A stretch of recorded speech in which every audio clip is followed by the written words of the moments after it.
Hello. So up to this moment, we've been solving quadratics by factoring and by the taking of square roots. And now we're going to move on to something different. Okay. So now if you look at this one, okay, if I was gonna start by attempting to factor it, I might say what numbers multiply to give me -5, but add to give me +3.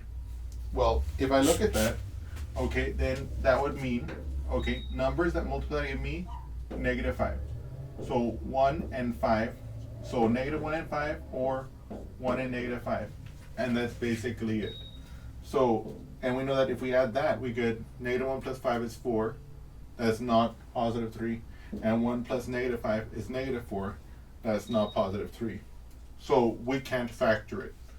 And also, this equation, it has an x squared term, right? But it also has an x term. So we can't get the square term by itself to use the square root technique. So we're going to have to do something new. So in the previous video, okay, what we did was we derived this identity, that x plus a squared equals to x squared plus 2ax plus a squared, right? Okay. So in the previous video, we justified this expression. And so what I'm about to show you is how to complete the square, because we're going to be able to use this technique to solve this equation. Okay? So the way we're going to do that is as follows. We're going to imagine in our brain that we want to match this x squared plus 2ax with this x squared plus 3x. And you're going to see why we're doing this in a moment. So just to recap, what are we going to do? We're going to try and ask ourselves, what value of a will make x squared plus 2ax equal to x squared plus 3x? Aha. Well, what I can do is I can say, okay, in that case, 2a would have to equal 3, because then it would be x squared plus 3x, which is what we have there. And if I do that, then I can divide this side by 2. I can divide this side by 2, and I get that my a would have to be 3 over 2. Okay? Okay. So now let me show you how we're going to use this formula. Okay? So I now have my a is 3/2. My a is 3/2 because it'll make this first two terms identical to the first two terms of our equation here. Okay. So then I plug in here. X plus 3/2 squared equals to x squared plus 2 times 3/2 x plus 3/2 squared. Okay? And for 2 times 3/2, let me do that here on the side. So 2 times 3/2 is the same as 2 over 1 times 3/2, because we can write any number, any whole number like 2, 3, etc., as a fraction by setting it as the numerator and 1 as the denominator. So 2 is the same thing as 2 over 1. So now, how do I multiply fractions? I multiply them across. 2 times 3 is 6. 1 times 2 is 2. So I get this situation. And then I ask myself, what is 6 divided by 2? Aha, it's 3. So I can rewrite this right-hand side as x squared plus 3x. And now I'm going to calculate what is 3 over 2 squared. Okay?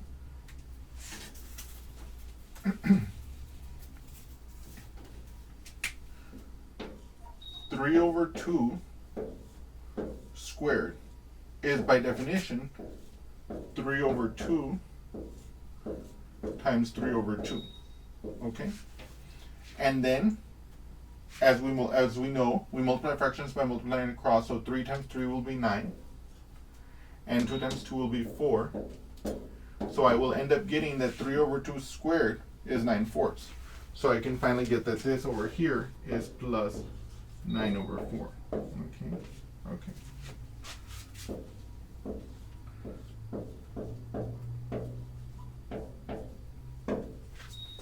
So now let me show you what we have just done here. I have just, look at this. This, by finding out what A had to be to make these two terms equal to these two terms, I now know that x plus 3 over 2 squared is equal to x squared plus 3x, which is exactly what we wanted, plus 9/4 in this case. Okay? So now, what I'm going to do is I'm going to get this piece by itself, this x squared plus 3x,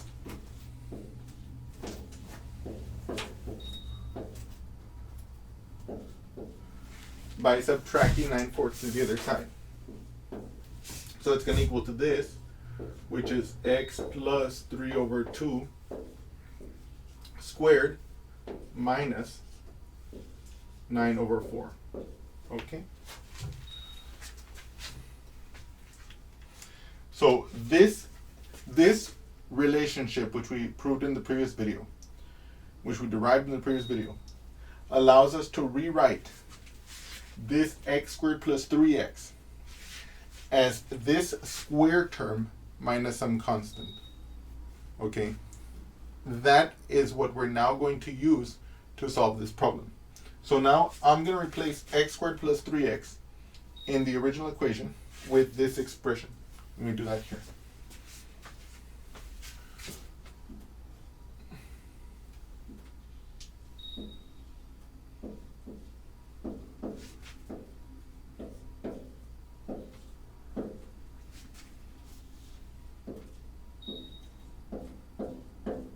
So this is exactly that. And then I'm going to subtract 5. And that's going to equal to 0. Okay? So now what has happened here is that I've transformed an equation that had an x squared term and an x term, which was going to prevent us from doing the square root technique, into an equation that has an x term that we can solve for it, that we can get by itself. But now we have this situation here. We have minus 9/4 minus 5. So I'm going to combine those first so I can put them on the other side, and then I'll be able to solve for the square root. So to move them to the other side, I'm going to have to add 9/4 to this side. I'm going to have to add 9/4 to this side. Then I'm going to have to add 5 to this side, add 5 to this side. Okay, and I'm going to put my line here. Now, briefly, over here, I'm going to calculate what is 9/4 plus 5. 9/4 plus 5 is the same thing as 9 over 4 plus 5 over 1. But they don't have the same denominator, so I'm going to multiply, in this case, this fraction by a fraction such that the bottom will, such that the denominators are going to be the same. Okay? In this case, I know that I can multiply 1 times 4 to get 4 on the bottom. But if I do that, I have to multiply the top by 4 also.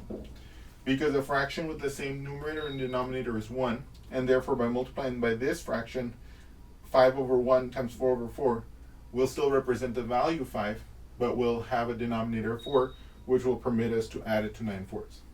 So this will give us 9 plus 20 over 4. Okay? And this will finally simplify to 29 over 4. Because once I get the two denominators the same, I can just add the numerators. So now I know that this side, the right hand side, is going to be 29 over 4.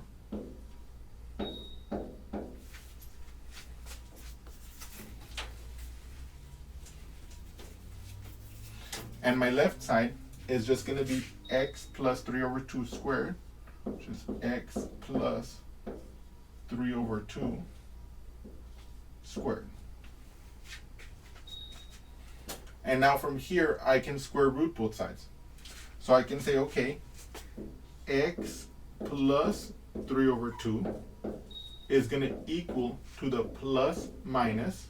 Remember, when we take the square root, we always affix a plus minus. The square root of 29 over 4. Okay?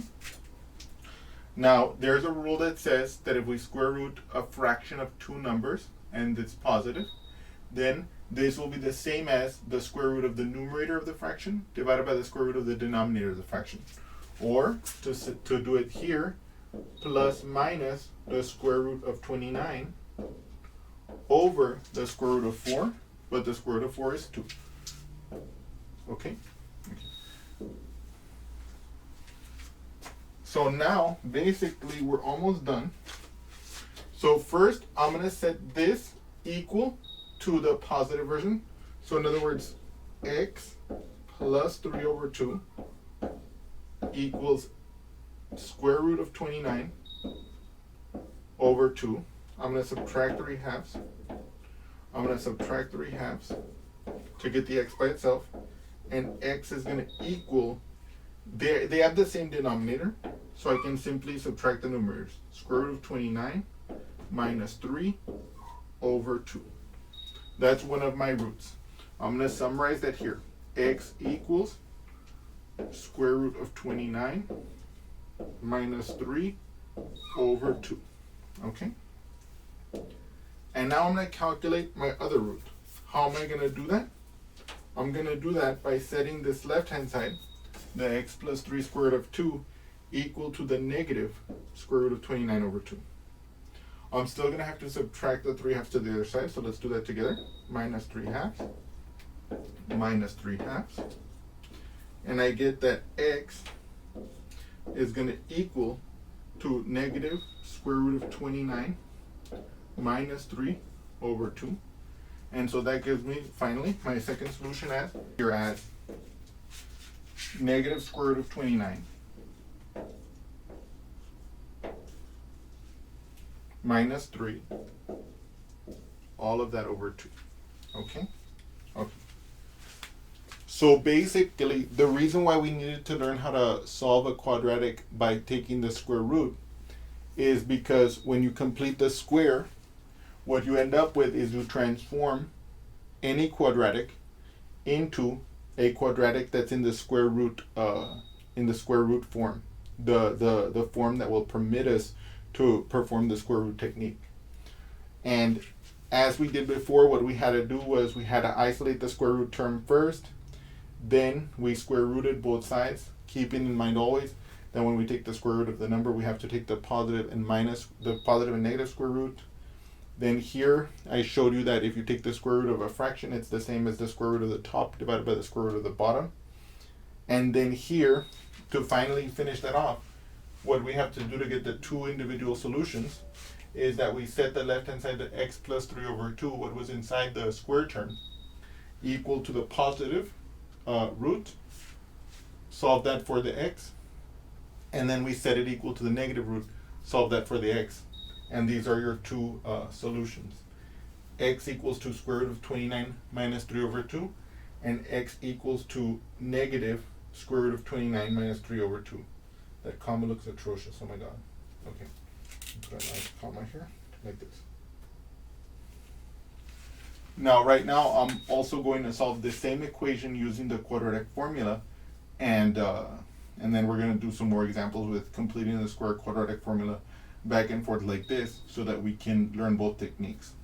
I also want to tell you that yes, completing the square looks a little bit complicated, but if you watch the videos a few times, I'm confident that you will get the idea and be able to apply it. Thank you.